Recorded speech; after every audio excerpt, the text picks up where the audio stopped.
Hi കൂട്ടുകാരെ, ഡൈൻഡയുടെ പുതിയ വീഡിയോയിലേക്ക് എല്ലാവർക്കും സ്വാഗതം. ഞാൻ ഇന്ന് നിങ്ങളുടെ മുമ്പിൽ കുക്കിങ്ങുമായിട്ടാണ് വന്നിരിക്കുന്നത്.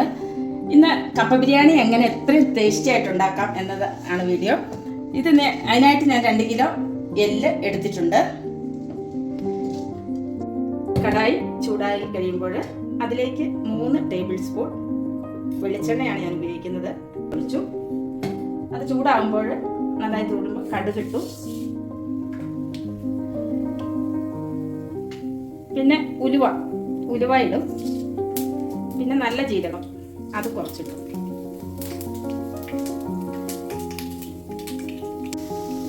കടുക് പൊട്ടി കഴിയുമ്പോൾ സവോള അല്ലെങ്കിൽ ചെറിയ ഉള്ളിയോ സവോളയോ ഒരു 4-5 ചെറിയ ഉള്ളി അരിഞ്ഞിട്ട് പൊങ്ങ് വരുമ്പോൾ നമ്മൾ മല്ലിപ്പൊടി അടിക്കണം. കാരണം ഞാനെല്ലാം പൊടികളെല്ലാം ഒന്ന് വറുത്തിട്ട് അരിക്കുക, മൂപ്പിച്ചിട്ട് അരിക്കുക. കാരണം അല്ലെങ്കിൽ പച്ച ചൊടിക്കും. അപ്പോൾ 2 കിലോ എല്ലിനുള്ളതാണ് ഞാൻ ഈ സ്പൂണാണ് എടുത്തിരിക്കുന്നത്, ടേബിൾ സ്പൂണ്. അതിന് ഒരു 4 ടേബിൾ സ്പൂൺ മല്ലിപ്പൊടി ഇട്ടു. മല്ലിപ്പൊടി ആദ്യം ഒന്ന് മല്ലിപ്പൊടി ഇടണം, കാരണം ഇതിന് പച്ചച്ചുവ മാറണമല്ലോ. ഇത് നന്നായി ഒരു മൂത്ത് വരുമ്പോൾ മൂക്കണം. മല്ലിപ്പൊടി ഈ പരുവത്തിലൊന്ന് മൂത്ത് വരുമ്പോൾ ഞാൻ മുളക് പൊടിയും 2 ടേബിൾ സ്പൂണ്. പിന്നെ നിങ്ങളുടെ എരിവിന് ആവശ്യത്തിന് നിങ്ങൾക്ക് ഇടാം. അതുപോലെ തന്നെ 3 ടേബിൾ സ്പൂൺ മീറ്റ് മസാലപ്പൊടി ഇട്ടിട്ടുണ്ട് കേട്ടോ. 3 ടേബിൾ സ്പൂൺ മീറ്റ് മസാലപ്പൊടി ഇടും. പിന്നെ ഒരു ടീസ്പൂൺ ഗരം മസാലപ്പൊടി അതും ഇട്ടു.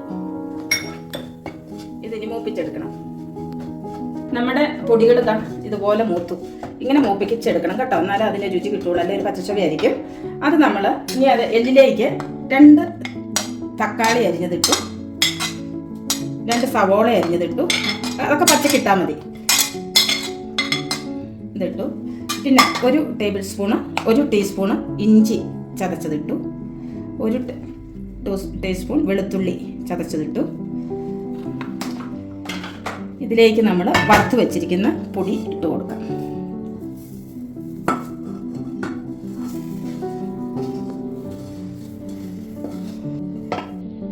വറുത്ത പൊടി എല്ലിലേക്ക് ഇട്ട് കഴിഞ്ഞതിന് ശേഷം എല്ലിനൊപ്പം നമ്മൾ വെള്ളം ഒഴിക്കാം.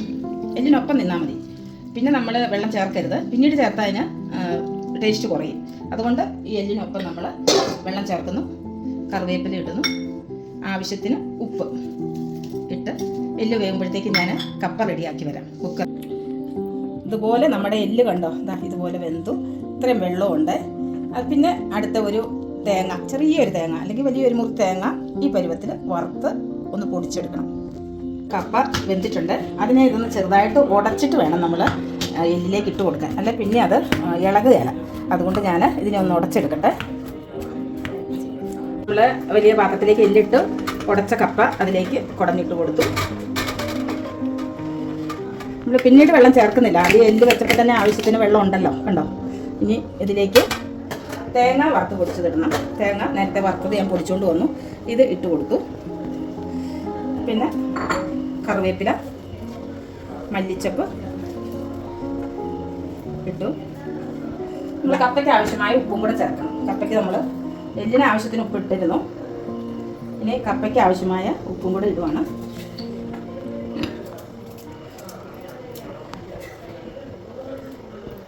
അതിലേക്ക് നമ്മൾ കുരുമുളക് പൊടിയും കൂടെ ഇട്ട് കൊടുക്കുകയാണ്. കുരുമുളക് പൊടിയുടെ ഇട്ട് നന്നായി ആവി വന്നു കഴിയുമ്പോൾ നമ്മൾ അടച്ച് വെച്ച് നന്നായി ആവി വരുമ്പോൾ ഇളക്കിയെടുക്കുക.